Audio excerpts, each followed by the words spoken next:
नमस्कार, आप देख रहे हैं एनबी न्यूज और मैं हूं आपके साथ योगेश पांडे। स्वागत है आपका उत्तराखंड के इस खास बुलेटिन में। उत्तराखंड के मुख्यमंत्री पुष्कर सिंह धामी ने वर्चुअल जनसभा को संबोधित किया, जहां उन्होंने पिछली सरकारों पर निशाना साधा और कहा कि सिर्फ योजना शुरू की, कभी पूरी नहीं की गई है। पिछले 5 वर्षों में 2017 से 2022 तक की ये यात्रा पूरी हुई है। इस यात्रा में विकास के नए नए सोपान स्थापित हुए हैं, नई नई सीढ़ियां चढ़ी गई हैं, विकास की रफ्तार तेज हुई है। पिछले अगर 5 सालों की हम बात करें तो उत्तराखंड के अंदर 1.5 लाख करोड़ से भी ज्यादा की योजनाओं की स्वीकृति प्राप्त हुई है। और ये योजनाएं इसलिए स्वीकृत हुई हैं, ये योजनाएं इसलिए धरातल पर उतरी हैं क्योंकि आप लोगों ने 2014 में देश के अंदर एक ऐसी सरकार बनाई जिस सरकार ने लगातार विकास के कदम बढ़ाने का काम किया है। आपने 2014 में देश के प्रधानमंत्री के रूप में नरेंद्र मोदी जी को चुना है। 2017 में आपने यहां पर प्रचंड बहुमत की भारतीय जनता पार्टी की सरकार बनाई है। 2019 में आपने पुनः देश का प्रधानमंत्री नरेंद्र मोदी जी को बनाने के लिए फिर से यहां से आपने अपना आशीर्वाद दिया है। भाइयों बहनों, उसका नतीजा है कि पिछले 7 वर्षों में उत्तराखंड के अंदर लगातार इतने सारे काम हुए हैं। चाहे आज हम किसी भी क्षेत्र की बात करें, बहुत सारे जो ऐसे नेता और ऐसी पार्टियां जो सरकारों में रही हैं, अपने समय में कोई काम उन्होंने नहीं किया। अगर उन्होंने काम किया होता तो आज आपके सामने आकर वो तमाम प्रकार की बातें नहीं करते कि ये योजना हमारे समय में शुरू हुई थी। अरे भाई, ये योजना आपके समय में शुरू हुई थी, लेकिन आपके समय में कभी कोई योजना पूरी नहीं हुई। आपके समय में केवल योजनाएं शुरू होती थी, कभी उनका लोकार्पण नहीं होता था। आपके समय में योजनाओं का केवल शिलान्यास होता था, लोकार्पण कभी उनका नहीं होता था। ये प्रधानमंत्री नरेंद्र मोदी जी के बनने के बाद देश के अंदर एक कार्य संस्कृति आई, एक नया वर्क कल्चर पैदा हुआ है। और अगर आप कोई योजनाएं शुरू होंगी तो वो योजनाएं पूरी होंगी। आज हम दूसरी डोज को भी 85% तक हम पूरा कर चुके हैं और जल्दी हमारा 100% वैक्सीनेशन हो जाएगा। इसके साथ साथ 15 वर्ष से लेकर 28 वर्ष के आयु वर्ग के लोगों को भी 55% वैक्सीनेशन का हमारा काम पूरा हो गया है। मैं देश के यशस्वी प्रधानमंत्री जी का धन्यवाद करना चाहता हूं कि मैं जब 10 जुलाई को उनसे भेंट करने गया था, मैंने उस समय उनसे अनुरोध किया था कि हमको वैक्सीन की अधिक आवश्यकता है, अधिक वैक्सीन हमें मिल जाएगी तो हम जल्दी से जल्दी सभी को वैक्सीनेशन देकर सबको सुरक्षा कवच के अंदर ले लेंगे। तो उन्होंने हमको इतनी वैक्सीन दे दी कि हमने जो है हमारा 100% वैक्सीनेशन का जो हमने दिसंबर माह तक का लक्ष्य रखा था वो हमारा अक्टूबर माह में ही पूरा हो गया। भाइयों बहनों, जब ये वैक्सीन देश के अंदर आई थी तो बहुत सारे लोगों ने इस वैक्सीन पर प्रश्न चिन्ह खड़ा किया था। वो कहते थे कि ये वैक्सीन, ये मोदी की वैक्सीन है, ये वैक्सीन भारतीय जनता पार्टी की वैक्सीन है। और ऐसे लोगों के कारण से बहुत सारे लोग, जिनकी संख्या कई हजारों में और लाखों में होगी, वो वैक्सीन नहीं लगा पाए। वैक्सीन उपलब्ध होने के बाद भी वैक्सीन से वंचित रहे, क्योंकि बहुत सारे नेताओं ने उनको भ्रमित करने का काम किया, बहुत सारी पार्टियों ने भ्रमित करने का काम किया, जिनका उद्देश्य ये नहीं था कि कोरोना महामारी में इनको सुरक्षा का कवच मिले, जिनका एकमात्र उद्देश्य था कि मोदी जी का विरोध करना है, भारतीय जनता पार्टी का विरोध करना है। उसके कारण से पहली लहर के बाद जब दूसरी लहर आई और वो घातक लहर आई, उस घातक लहर में यह सिद्ध हो गया कि जिन लोगों ने वैक्सीन नहीं लगाई थी वो सारे के सारे हमारे बीच से चले गए। मैं ऐसे लोगों को अपराधी मानता हूं, पापी मानता हूं, जिन्होंने पाप किया। बीजेपी से 6 साल के लिए निष्कासित हुए कैबिनेट मंत्री हरक सिंह रावत का कांग्रेस में भी विरोध होने लगा है। हालांकि हरक सिंह रावत ने अभी कांग्रेस ज्वाइन नहीं की है। इसके बावजूद केदारनाथ से कांग्रेस विधायक मनोज रावत खुलकर हरक सिंह के विरोध में उतर आए हैं। मनोज रावत का कहना है कि 2016 में कांग्रेस की सरकार को गिराने के सूत्रधार रहे हरक सिंह रावत का विरोध वो हमेशा करते रहेंगे। उन्होंने कहा कि हरक लोकतंत्र के हत्यारे हैं और इस पर कोर्ट ने भी अपनी मुहर लगाई है। हालांकि इस पर उन्होंने पत्ते नहीं खोले कि जब हरक सिंह रावत कांग्रेस में शामिल होंगे तो उसके बाद उनका क्या स्टैंड होगा।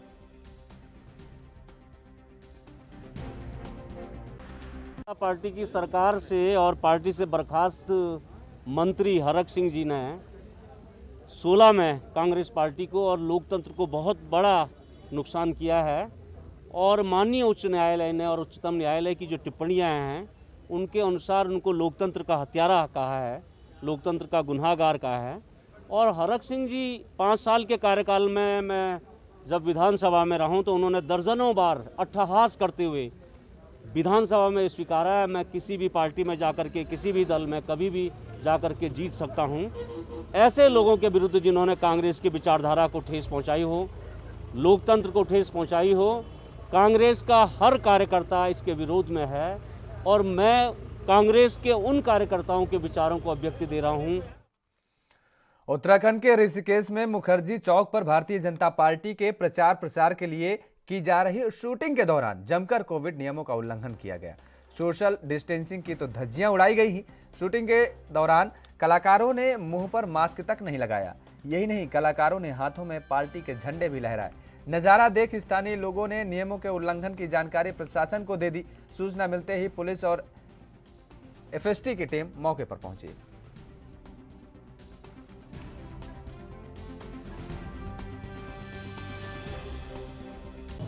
देखिए, उस पर जो है वो कोविड-19 के अकॉर्डिंग जो है उस पर कार्रवाई सुनिश्चित की जाएगी। क्योंकि वो सत्तारूढ़ पार्टी का है तो इसलिए उस पर कितनी कार्रवाई होगी, उस पर क्या असर पड़ेगा? नहीं, देखिए, कोई भी हो सब पे कार्रवाई होगी। जैसे आचार संहिता लागू हो रखी है उस हिसाब से सत्तारूढ़ पार्टी जो है अपने झंडे के बैनर तले यहाँ पर चुनाव का ऐड का वो प्रचार कर रही थी। आने जाने वाले लोगों को बड़ी परेशानी हो रही थी। कैसे परेशानी होती थी? जैसे भी कोई टेम्पो वम्पो आते हैं, बड़ा व्यस्त रोड है यहाँ से आने जाने का, आने जाने वाले का व्यस्त रोड है। और ये बाज़ार हमेशा जो है सुबह शाम भीड़ लगी रहती है। इस बाज़ार में ग्राहक लोग सामान खरीदने आते हैं। तो क्या आपको क्या लग रहा है, क्या हो रहा था? यहाँ इन्होंने रस्सी बांध के पूरी रोड को जाम कर दिया। इससे आने जाने वाले लोगों को बड़ी परेशानी का सामना करना पड़ रहा है। तो बड़ी व्यस्त रोड कर दी थी एकदम। तो कोरोना का देखते हुए क्या दिक्कत आई यहाँ पे? अब यहाँ पर कोरोना इतनी भीड़ हो गई थी कि पूछो मत। और उत्तराखंड के लालकुआं में कार रोड निवासी वरिष्ठ ठेकेदार के घर में आधी रात को दीवार खोदकर घुसे पुलिसकर्मियों द्वारा बेवजह पूछताछ करने से ठेकेदार के परिवार में दहशत व्याप्त हो गई। जिसके बाद ठेकेदार ने पुलिस क्षेत्राधिकारी कार्यालय में जाकर क्षेत्राधिकारी से कार्रवाई की गुहार लगाई। आपको बता दें कि बीती रात लगभग 11:30 बजे कौर रोड निवासी ए क्लास कॉन्ट्रैक्टर जसपाल राणा के घर की दीवार कूदकर 5-6 पुलिसकर्मी अचानक उनके मकान में घुस गए। और यही नहीं, उक्त पुलिसकर्मियों ने उनकी छत में जाकर दरवाजे खटखटाए, वहीं खिड़कियों और अन्य दरवाजों में भी डंडों से प्रहार किया। पड़ोसियों द्वारा फोन करने पर उठे गृहस्वामी जगपाल राणा ने व उनके परिजनों ने पुलिसकर्मियों से आधी रात को आने का कारण पूछा तो उन्होंने बताया कि किसी वारंट के सिलसिले में वह आए हैं। जब वारंट का नाम पूछा गया तो उन्होंने किसी अन्य का नाम बताया। ठेकेदार राणा ने बताया कि जब से पुलिसकर्मी अचानक उनके घर में घुसे हैं तब से बच्चों में दहशत व्याप्त हो गई है। उन्होंने पुलिस क्षेत्राधिकारी कार्यालय आकर पुलिस क्षेत्राधिकारी शांतनु पारासर से शिकायत करते हुए आप बीती सुनाई। उत्तराखंड के अल्मोड़ा जिला प्रशासन ने विधानसभा निर्वाचन 2022 को लेकर अपनी पहल शुरू कर दी है। जनपद के पीठासीन अधिकारी और मतदान अधिकारियों को प्रशिक्षण के साथ कोविड की नई गाइडलाइन को लेकर चुनाव की जानकारी दी जा रही है। आज मतदान के लिए जो विभिन्न कर्मचारियों की ड्यूटी लगेगी पूरी प्रोसेस में, उसके ऊपर कोविड प्रोटोकॉल का पालन करते हुए कर्मचारियों के लिए प्रशिक्षण आयोजित कराया जा रहा है। ईवीएम की ट्रेनिंग भी दी जा रही है और हैंड्स ऑन प्रैक्टिस भी ईवीएम की सभी यहाँ पर जो मास्टर ट्रेनर है वो करा रहे हैं। इनको निर्वाचन से संबंधित जो नए दिशा निर्देश हैं, कोविड के दृष्टिगत जो नए युवा बैडमिंटन खिलाड़ी लक्ष्य सेन ने एक बार फिर शानदार प्रदर्शन कर अल्मोड़ा के साथ ही देश प्रदेश का नाम रोशन किया है। लक्ष्य ने विश्व चैंपियन और सिंगापुर के खिलाड़ी लोह किन यू का फाइनल मुकाबले में 24-22 और 21-17 से सीधे सेटों में हराकर यूनिक्स इंडिया ओपन बैडमिंटन 2022 के पुरुष एकल वर्ग का खिताब अपने नाम किया है। लक्ष्य की ऐतिहासिक जीत पर उनके गृह जनपद अल्मोड़ा में जबरदस्त खुशी का लहर है। बैडमिंटन एसोसिएशन के सचिव बीएस मनकोटी का कहना है कि जिस प्रकार लक्ष्य ने लगातार अंतर्राष्ट्रीय स्तर पर धमाकेदार प्रस्तुति की है, उसके उनको विश्वास है कि आने वाले ओलंपिक में भारत की जीत के साथ विश्व के सबसे युवा खिलाड़ी का नाम जीतेंगे।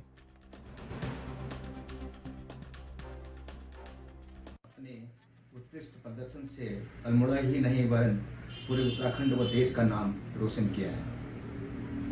इंडिया ओपन सुपर सीरीज में खिताब जीतने वाले वो सबसे युवा भारतीय होने का गौरव प्राप्त किए हुए हैं। लक्ष्य सेन ने एक ही महीने में 2 पदक जीते हैं। अभी पिछले महीने ही उन्होंने स्पेन में वर्ल्ड चैंपियनशिप में ब्रॉन्ज मेडल जीता और इधर इंडिया ओपन का खिताब अपने नाम पर किया। वो दिन दूर नहीं जब दिनेशपुर में नेताजी सुभाष चंद्र बोस चौक पर नगर पंचायत प्रशासन ने स्वच्छ सर्वेक्षण के तहत आजादी का अमृत महोत्सव मनाया। इस दौरान नगर पंचायत की तरफ से लोगों को मास्क भी वितरित किए गए। इस दौरान नगर पंचायत के अधिशासी अधिकारी ने कहा कि मास्क का वितरण किया गया है, उसके बावजूद भी अगर लोग बिना मास्क के घूमते मिलेंगे तो उन पर प्रशासन कार्रवाई करेगा। मास्क बांटने का उद्देश्य तो यही है कि ओमिक्रॉन जिसका नया वेरिएंट आया हुआ है कोरोना का, उससे जागरूक करने के लिए लोगों को हम मास्क वितरित कर रहे हैं। इसके बाद हम लोग चालानी कार्रवाई भी करेंगे। उद्देश्य क्या है आज का उद्देश्य है कि हमें जो स्वच्छ सर्वेक्षण के तहत हमें एक अपना चौराहे को डिजिटल बनाना है। तो उसी के तहत हमने एक चौराहा जो करा आज़ादी का अमृत महोत्सव, उसके तहत हमने कोई भी एक चौराहे को मतलब डिजिटल उसे स्वच्छ बनाना था, जो कि आज हल्द्वानी के आरटीओ रोड क्षेत्र में कल हुई फायरिंग की घटना को पुलिस ने खुलासा किया है। मामले की जानकारी देते हुए एसएसपी पंकज भट्ट ने बताया है कि जमीनी विवाद में फायरिंग की घटना को अंजाम दिया गया था। दोनों पक्षों में जमीन को लेकर लंबे समय से विवाद चल रहा था। पुलिस ने फायरिंग करने वाले 3 आरोपियों को गिरफ्तार कर लिया है, जिनके कब्जे से 3 अवैध असलहे भी बरामद किए गए हैं। और इसके साथ ही पुलिस कर्मियों की लापरवाही का मामला सामने आने पर एसपी सिटी ने पूरे मामले की जांच कर दी है और जांच के बाद अगर कोई भी पुलिसकर्मी दोषी पाया जाएगा तो उसके खिलाफ भी कार्रवाई की जाएगी। वहीं हल्द्वानी कोतवाली पुलिस ने भी 1 किलो से अधिक चरस के साथ एक तस्कर को गिरफ्तार किया है। पकड़ा गया तस्कर मुक्तेश्वर का रहने वाला है, जो पहाड़ से चरस लाकर हल्द्वानी में सप्लाई करता था। पुलिस पकड़े गए तस्कर के साथियों की तलाश में जुटी हुई है।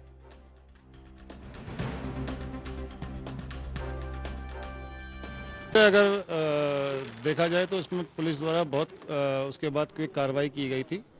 इसमें 3 अभियुक्त जो थे वो पुलिस द्वारा बहुत जल्दी गिरफ्तार किए गए। उनके पास से जो हथियार थे वो पूरे बरामद किए गए हैं और इस पूरे मामले की जांच एसपी सिटी साहब को इसीलिए दी गई है कि अगर इसमें कोई भी अगर पुलिस की कोटद्वार में चुनाव को लेकर यूपी से सटी सीमा पर बीएसएफ जवानों की तैनाती कर दी गई है, जिसके बाद सीमा से सटे चेकपोस्ट कोडिया और दिल्ली फॉर्म बॉर्डर पर चेकिंग अभियान चलाया जा रहा है।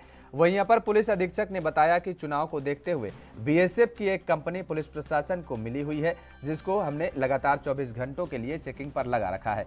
इसके साथ ही एसएसटी और एफएसटी टीम को भी रेगुलर चेकिंग पर लगा रखा है, जो प्रतिदिन चेकिंग कर रही है। 14 तारीख को जो इलेक्शन होना है उसके तहत हमारा जो बॉर्डर पड़ता है यूपी के साथ बिजनौर जनपद का बॉर्डर पड़ता है, 2 यहाँ कोटद्वार में है और कालागढ़ में भी है। तो हमें एक पूरी कंपनी बीएसएफ की मिली हुई है, जिसको हमने लगातार चेकिंग पे 24 आवर्स हमने लगा दिया है। उसके साथ ही हमारी जो एसएसटी और एफएसटी टीम्स हैं, जो जैसे फ्लाइंग स्क्वाड्स वगैरह आते हैं, स्टैटिक टीम्स हैं, उनको भी हमने रेगुलर लगाया हुआ है, जो कि चेकिंग्स कर रही हैं। इलीगल लिकर है, इलीगल कैश। मुनिकी रेती थाना अंतर्गत में शीशम झाड़ी क्षेत्र में एक झोला छाप का इलाज से ऑटो ड्राइवर की मौत होने का मामला सामने आया है। परिजनों ने बेटे की मौत पर झोला छाप के क्लिनिक में जमकर तोड़फोड़ की, जिसके बाद झोला छाप क्लिनिक में ताला लगाकर मौके से फरार हो गया। पुलिस ने शव को कब्जे में लेकर पोस्टमार्टम के लिए एम्स हॉस्पिटल ऋषिकेश भेजा है। बंगाली हैं, उनसे दवाई हमेशा लाते थे। आज सुबह उनके दर्द उठा, उन्हें गैस की प्रॉब्लम हो रही थी। वो गए उनके पास, उसने 2 इंजेक्शन लगाए और 2 इंजेक्शन लगाने के 10 मिनट बाद ही उन्हें उल्टी हुई और वो बेहोश हो गए। दवाई भी दी उसने, दवाई भी दी खाने की एक खुराक। बस उसके बाद उसे अभी उन्हें हॉस्पिटल में ले गए। अभी कोई जवाब नहीं आया उधर से। पहले भी इस तरह से दिक्कत होती थी उनको? नहीं हुई पहले वैसे नहीं, दर्द कुछ नहीं था। गैस हल्की फुल्की थी बस। वो तो ठीक हो जाती थी। अभी पता नहीं, हमें अभी देख नहीं रहे क्या बोला, अभी हमें पता नहीं। जहाँ ले गए थे, यहाँ से कहाँ ले गए उनको? निर्मला में ले गए थे पहले। तो वहाँ क्या कहा डॉक्टर? अभी वो कुछ बता नहीं रहे। अब वहाँ से आएंगे लोग जब बताएंगे। इधर से उधर। ऋषिकेश में आदर्श आचार संहिता का राजनीतिक पार्टियां जमकर उल्लंघन कर रही हैं। नियमों के खिलाफ कई इलाकों में सरकारी और प्राइवेट संपत्तियों पर प्रचार प्रसार की सामग्रियां लगा रही हैं। मामले पर एसडीएम अपूर्वा पांडे से बातचीत की गई तो उन्होंने बताया कि मामला संज्ञान में आया है। आचार संहिता का उल्लंघन करने वालों के खिलाफ कार्रवाई की जाएगी। अभी एमसीसी को लेकर जैसे ही एमसीसी लागू हुई उसके बाद 24, 48 और 72 घंटों में जो भी कार्रवाई होती है पब्लिक प्रॉपर्टी से और सरकारी प्रॉपर्टी से इन सब के प्रचार मटेरियल को, सामग्री को हटाने की, उसमें प्रशासन के द्वारा नियमित कार्रवाई उस समय भी की गई और अभी भी की जा रही है। कोई भी शिकायतें हमारे संज्ञान में आ रही हैं उसमें भी हम तत्काल एक्शन ले रहे हैं। इनफैक्ट एमसीसी के वायलेशन में यदि कहीं पे भी इस प्रकार की प्रचार सामग्री है जो बार बार बोलने के बावजूद भी नहीं हटाई गई है उसमें भी मुकदमे दर्ज कराए जा रहे हैं। और इसमें एफएसटी जो हमारी फ्लाइंग स्क्वाड टीम है वो भी। विधानसभा चुनाव जितना नजदीक आता जा रहा है उतना ही लोग एक पार्टी को छोड़कर दूसरी पार्टी में जाने का सिलसिला तेज होता जा रहा है। वहीं विधानसभा सितारगंज से सतवंत सिंह बागी अपने कई साथियों के साथ आम आदमी पार्टी छोड़कर कांग्रेस की सदस्यता ग्रहण कर ली है। वहीं किसान कांग्रेस के प्रदेश उपाध्यक्ष जितेंद्र सिंह संधू के नेतृत्व में सतवंत सिंह बागी और दर्जन भर लोगों ने कांग्रेस की सदस्यता ली है। वहीं जितेंद्र सिंह संधू ने बताया है कि सतवंत सिंह बागी ने आम आदमी पार्टी में एक कार्यकर्ता के रूप में 10 साल तक मेहनत की, लगन से पार्टी के लिए काम किया, पर जो उनको सम्मान मिलना चाहिए था वह सम्मान नहीं मिला। ऐसी कई बातें हैं जो हमने सतवंत सिंह बागी ने छुपाई हैं और इसी वजह से सतवंत सिंह बागी ने आम आदमी पार्टी को छोड़कर किसान कांग्रेस में सदस्यता ली है। बागी जी 10 साल इन्होंने आम आदमी पार्टी में एक कार्यकर्ता बनकर सेवा की, मेहनत की, दिन रात एक करके उस पार्टी के लिए बहुत ज़्यादा लगन से काम किया, लेकिन आज उनको सम्मान नहीं मिला जो मिलना चाहिए था। और कई चीज़ें हैं जो उन्होंने हमसे बताई हैं और उनसे परेशान होकर उन्होंने पार्टी छोड़ी। पार्टी छोड़ने के बाद आज वो किसान कांग्रेस में ज्वाइनिंग कर ली उन्होंने और मेरे नेतृत्व में ज्वाइनिंग कराई गई है। आम आदमी पार्टी देखिए ये बीजेपी की 2 कॉपी है, बी कॉपी जिसको बोलते हैं, ये बीजेपी की बी कॉपी है। और यहाँ ये सोच रहे हैं कि हम पहली बार आकर के उत्तराखंड में अपनी सरकार बना लेंगे, अपने विधायक जितवा लेंगे। ऐसा कुछ नहीं है। वो सिर्फ एक पंजाब में थोड़ा सा इसका है, लेकिन उत्तराखंड में ऐसा कुछ नहीं है। ये तो पूरे उत्तराखंड में एक विधायक भी बना ले तो बहुत बड़ी बात है। जी देखिए, ये किसान जो कांग्रेस पार्टी है ये किसानों के हित की पार्टी है, किसानों को साथ लेकर के चलती है, हर वर्ग को और हर जाति को साथ लेकर के चलती है, सबको सम्मान देती है। और किसान कांग्रेस कमेटी का यही है कि इसके साथ किसान बहुत ज़्यादा जुड़ते हैं। हम अभी बॉर्डरों पर रहे काफ़ी, आपने देखा ही होगा, ठीक है। और उसमें और किसी पार्टी को उन्होंने वहाँ बैठने नहीं दिया, एक सिर्फ हम थे जो किसान कांग्रेस वाले वहाँ पूरे उनके बराबर बैठते थे और आंदोलन पूरा अपना करते थे। आज जो मुझे सम्मान दिया गया है, सचिव बनाया गया, प्रदेश सचिव, पहले तो मैं धन्यवाद करता हूं जितेंद्र संधू जी का, गुरुदेव सिंह विर्क जी, हमारी किस्सा सारी टीम, प्रभजोत सिंह जी और मेरी यहाँ की लोकल सारी टीम सितारगंज की। कांग्रेस के अंदर अच्छाइयाँ ये हैं कि कांग्रेस के ज़माने में किसान भी संतुष्ट, खुश था, गरीब मजदूर हर वर्ग खुश था। बीजेपी सरकार के अंदर आज मजदूर पिस रहा है, किसान पिस रहा है, 750 किसानों की शहीदियाँ हुई। कांग्रेस सरकार ने किसानों की सपोर्ट के अंदर रात दिन आंदोलन किए, धरने दिए। इन सभी चीज़ों को देखते हुए हमें संतुष्टि हुई कि हमें कहीं ना कहीं आगामी 2022 चुनाव को लेकर सभी राजनीतिक दल अपना दमखम दिखा रहे हैं और इसी क्रम में एएनबी न्यूज की टीम लगातार गांवों में जाकर सर्वे कर रही है। इसी को लेकर हरिद्वार की ज्वालापुर विधानसभा में संवाददाता केशव चौहान ने लोगों से खास बातचीत की है।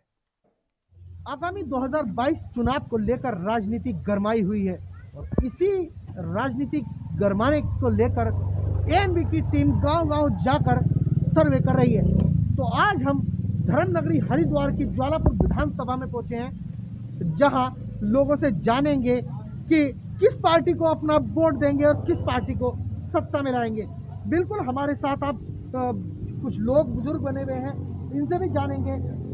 जिस तरीके की इनकी एज है तो इनके कुछ अनुभव भी होंगे, तो इनसे जानेंगे किस पार्टी को अपना वोट देंगे और किसको सत्ता में लाएंगे। जी नमस्कार, आप किस पार्टी को वोट देकर सत्ता में लाएंगे? आगे आने वाले टाइम में भाजपा पार्टी को वोट देंगे और उसको सत्ता में लाएंगे। मौजूदा विधायक हमारे सुरेश राठौर जी हैं जी, और आगे भी विधायक वही बनेगी। हम लोग उन्हें दिल से सपोर्ट करेंगे।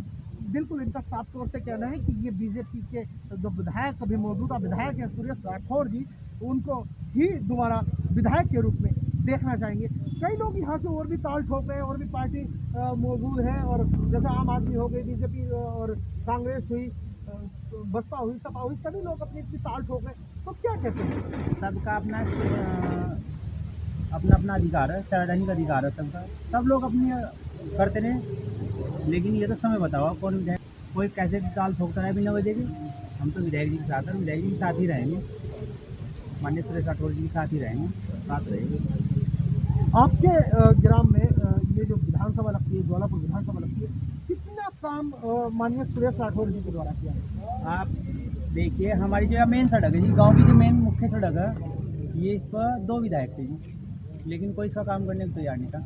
हमारे विधायक जी ने अपने स्तर इसका काम लिया और क्लियर कर दिया। 2 किलोमीटर की सड़क थी, अपने सौजन्य से बनवा दी। सबसे मेन काम ये सड़क का था। ये करने के बाद गाँव में 2.25 करोड़ रुपया काम करा जी, 1 करोड़ 86 लाख रुपया काम करा, और लगभग 2 किलोमीटर लंबी गाँव में मेन सड़कें बना दी। और क्या चाहिए एक विधायक से लेकर, बताओ।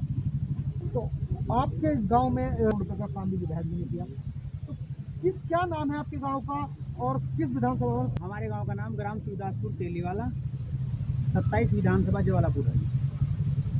तो ये थे हमारे साथ ग्राम के कुछ लोग जिनका साफ तौर से कहना था कि ज्वालापुर विधानसभा के विधायक सुरेश राठौर ने काफ़ी अच्छा काम किया है, और दोबारा ये सुरेश राठौर को ही विधायक के रूप में देखेंगे। अपने सहयोगी कैमरामैन के साथ मैं केशव चौहान, ANB न्यूज़, हरिद्वार। उत्तराखंड परिवर्तन पार्टी ने अपना 13वां स्थापना दिवस मनाया, जिससे पार्टी के अनेक जनपदों के कार्यकर्ताओं द्वारा भागीदारी की गई। उत्तराखंड परिवर्तन पार्टी के केंद्रीय अध्यक्ष PC तिवारी ने कहा कि प्रदेश में जिस प्रकार दल बदल हो रहा है, उनका एक ही मकसद है और एक ही विचारधारा है। बीजेपी हो या कांग्रेस, दोनों ने उत्तराखंडीयता को कुचलने का काम किया है। उन्होंने कहा कि उत्तराखंड की जनता समझ गई है, जिसके फलस्वरूप हरीश रावत को उत्तराखंडीयता की याद आने लगी है और बीजेपी भू कानून की बातें करने लगी है। उन्होंने कहा कि उत्तराखंड में धीरे धीरे क्षेत्रीय पार्टियां बढ़ेंगी और उत्तराखंड परिवर्तन पार्टी को अब लोग समर्थन करने लगे हैं। देखो, ये दल वो बदलते हैं जिनका एक ही तरह का विचार होता है। कांग्रेस से बीजेपी, बीजेपी से कांग्रेस में जब आ जाते हैं, हम तो शुरू से बोलते रहे कि एक राजनीति के 2 चेहरे हैं, और इनके कारण, इनके भ्रम के कारण उत्तराखंड की आज ये परिस्थिति है। और दूसरा कारण सबसे बड़ा ये है कि उत्तराखंड की जो पूरी जनता है, उस जनता को भी एक चीज़ याद रखनी पड़ेगी कि ये व्यवस्था राजनीतिक व्यवस्था है। राजनीति से अलगाव, राजनीति के प्रति तटस्थता और राजनीति के बारे में जो है जो नज़रिया हमारा है, उसके चलते उत्तराखंड की दुर्दशा हुई है। और परिवर्तन पार्टी चाहती है कि उत्तराखंड में सामाजिक, राजनीतिक और व्यवस्था परिवर्तन के साथ जो क्षेत्रीय अस्मिता का सवाल है, जो पार्टी ने उठाया है, जिसको बोलने के लिए उत्तराखंडीयत के नाम पर हरीश रावत को बोलने को मजबूर हुए हैं, जिसको लेकर सशक्त भू कानून की बात वो कर रहे हैं जिन्होंने उत्तराखंड की कृषि भूमि को पूरी तौर पर जो है असीमित खरीद की छूट दी थी। ये हमारे विचार का महत्व है। आज विचार है, लोग भी हैं, और आने वाले समय में यही बड़ी ताकत बनेगी, इसका हमें पूरा विश्वास है। और परिवर्तन पार्टी एक निश्चित तौर पर एक विश्वसनीय क्षेत्रीय पार्टी है। कुछ लोगों का विश्वास के कारण उत्तराखंड की क्षेत्रीय सितारगंज पुलिस ने चेकिंग के दौरान कैश का बड़ा जखीरा बरामद किया है। जानकारी के मुताबिक सरखड़ा चौकी में चेकिंग के दौरान एक व्यक्ति के पास से 7,30,000 रुपए की नकदी बरामद की गई है। आपको बता दें कि विधानसभा चुनाव को देखते हुए उधम सिंह नगर के वरिष्ठ पुलिस अधीक्षक के निर्देश पर लगातार चेकिंग अभियान चलाया जा रहा है, जिसके तहत कार्रवाई की गई है। पुलिस क्षेत्राधिकारी ओम प्रकाश ने बताया कि आरोपी के पास नकदी को लेकर ना तो कोई दस्तावेज मिले और ना ही कोई प्रमाण मिला है। हालांकि इस मामले में और भी जांच की जा रही है। मेरे द्वारा सरकरा बैरियर पे पुलिस टीम के साथ चेकिंग की जा रही थी, तो हमारी की तरफ से एक गाड़ी आती दिखाई दी, जिसकी चेकिंग की गई, तो उसमें 7,40,000 रुपये बरामद हुए, जिनके उनके पास कोई लेखा जोखा नहीं था। उनसे उत्तराखंड में आम आदमी पार्टी के जिलाध्यक्ष गुरमेल सिंह राठौर ने अपने सैकड़ों समर्थकों के साथ आप को अलविदा कह दिया है। विकास नगर में आयोजित एक पत्रकार वार्ता के दौरान गुरमेल सिंह राठौर ने आम आदमी पार्टी को भ्रष्ट पार्टी बताते हुए अपने सैकड़ों साथियों के साथ पार्टी छोड़ने का ऐलान किया है। जहां उन्होंने कहा है कि आम आदमी पार्टी भी कांग्रेस और भाजपा की राह पर चल रही है। आगे कहा कि जमीनी नेता और सच्चे कार्यकर्ताओं को दरकिनार किया जा रहा है। दरअसल आपको बता दें कि हाल ही में आम आदमी पार्टी का दामन थामने वाले प्रवीण बंसल को टिकट दिए जाने से गुरमेल सिंह राठौर खफा चल रहे थे, जिसके चलते गुरमेल सिंह राठौर ने पार्टी को अलविदा कहते हुए जनता की राय पर निर्दलीय चुनाव मैदान में उतरने की बात कही है। हम पूरा ग्रुप विधानसभा संगठन, जिले के पदाधिकारी और कार्यकर्ता पिछले कई वर्षों से आम आदमी पार्टी को जो है बूथ बूथ पर प्रत्येक घर पर आम आदमी की पहचान बनवाई और आज दूसरी पार्टी से जो भगोड़ा व्यक्ति है वो आम आदमी पार्टी में आ जाता है, जो मात्र एक बीडीसी मेंबर है। हम सभी पदाधिकारियों की अनदेखी की गई। मैं जिला अध्यक्ष हूँ आम आदमी पार्टी का, मेरे से पूरे जिले में पूरे प्रदेश में उन्होंने प्रचार कराया और जब आज किसी प्रतिफल की अपेक्षा हमारे कार्यकर्ताओं ने की तो उन्होंने एक भगोड़े को जो एकमात्र बीडीसी मेंबर है उसको आम आदमी पार्टी का प्रत्याशी बना दिया। आम आदमी पार्टी का विधानसभा और जो विधानसभा में जिले के प्रदेश के पदाधिकारी हैं वो सभी आज नाराज हैं और अपने आप को ठगा महसूस कर रहे हैं। आम आदमी पार्टी कहीं भी नहीं लगता है कि पारदर्शिता और ईमानदारी से काम करती है।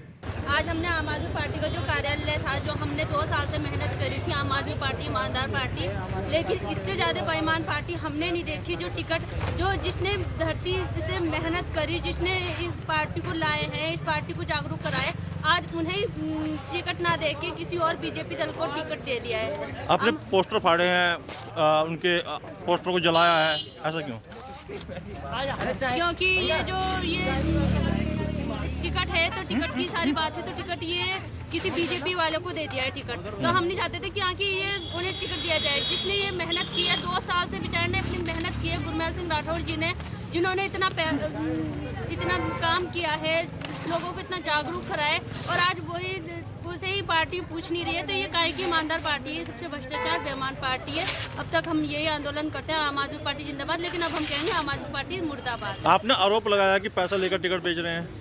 बिल्कुल, हमें तो सरासर यही दिखाई दे रहा है, क्योंकि ये जो प्रवीण बंसल जी है उन्होंने कोई मेहनत नहीं किया। आम आदमी पार्टी में अभी 25-30 दिन ही हुए होंगे मुश्किल से, लेकिन उन्हें टिकट दे दिया। लेकिन जो गुरमेल सिंह राठौर जी है उन्होंने 2 साल से 2.5 साल से मेहनत करते आ रहे हैं, लेकिन उन्हें कुछ नहीं।